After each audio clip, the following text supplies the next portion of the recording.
Bom dia, alunos. Então, nessa primeira aula de História, nós vamos corrigir alguns exercícios da apostila, igual nós fizemos em Geografia.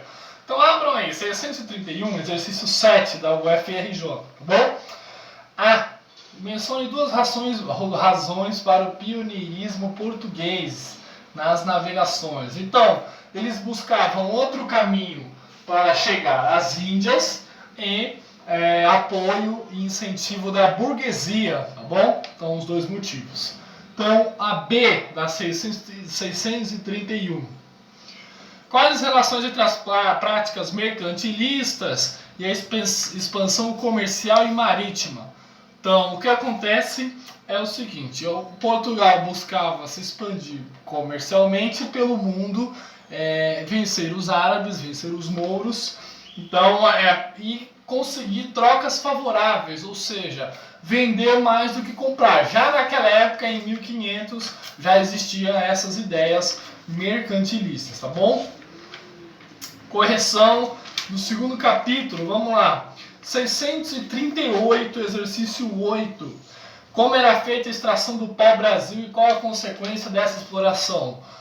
Os portugueses realizavam o escambo, a troca. Ele oferece um espelho, algum objeto inútil, e o índio dava o pau-brasil para o português. Então era uma troca, era através do escambo, tá bom?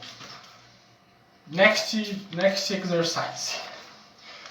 646, vamos responder o exercício 4 da Unicamp, tá bom?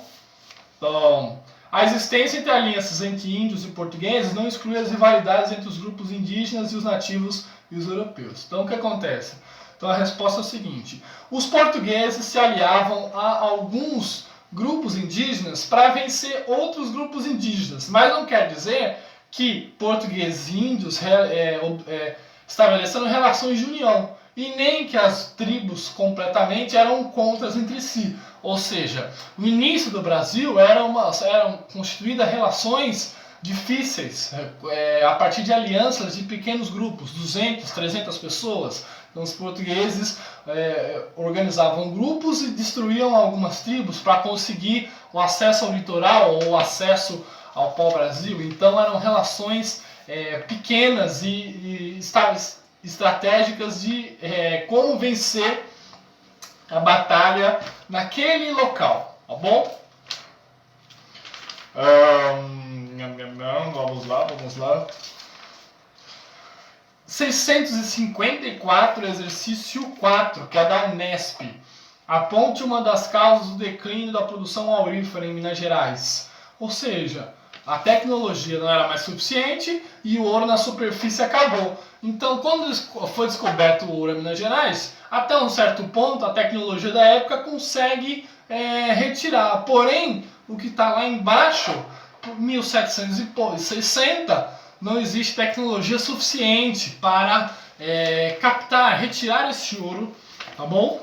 E a B, duas consequências econômicas da mineração para a colônia. A capital sai de Salvador e vem para o Rio de Janeiro, essa é a primeira consequência. E a segunda consequência é que surgem os primeiros movimentos de independência, tá bom? Aí sobre a Grécia, que eu adoro dar aula sobre a Grécia. Grécia é a Grécia, né? 662, vamos lá, exercício 7 da FUVEST, hein? Muito bom. Então aí, o trecho acima é sobre o Péricles, que define a democracia ateniense. Então, é uma pergunta importante que pode cair no vestibular. O que significa democracia ateniense? O conceito de democracia surge, porém não é uma democracia para todos. Os escravos não têm acesso à democracia. Então é uma democracia que não é tão democracia assim, tá bom? Então os escravos, as classes baixas não tinham acesso à votação. Então a democracia ateniense, quando surge, é uma democracia elitista, tá bom? Ela não é para todas as pessoas. Então, vamos corrigir o capítulo sobre Roma, tá bom? Vamos fazer o exercício da página 670. Exercício 6, tá? Da Universidade Federal do Paraná.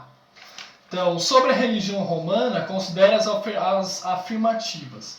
Então, vou deixar para vocês. Então, vocês vão analisar o que tem a ver com a religião romana e o que não tem e assinalar qual é a resposta certa. Se era uma religião politeísta, vocês lembram que era uma religião politeísta, né? Inspirada na religião grega, tá? Então, a existência dos Jogos Olímpicos e todas as características que envolvem, tá? A herança de Roma para a sociedade atual.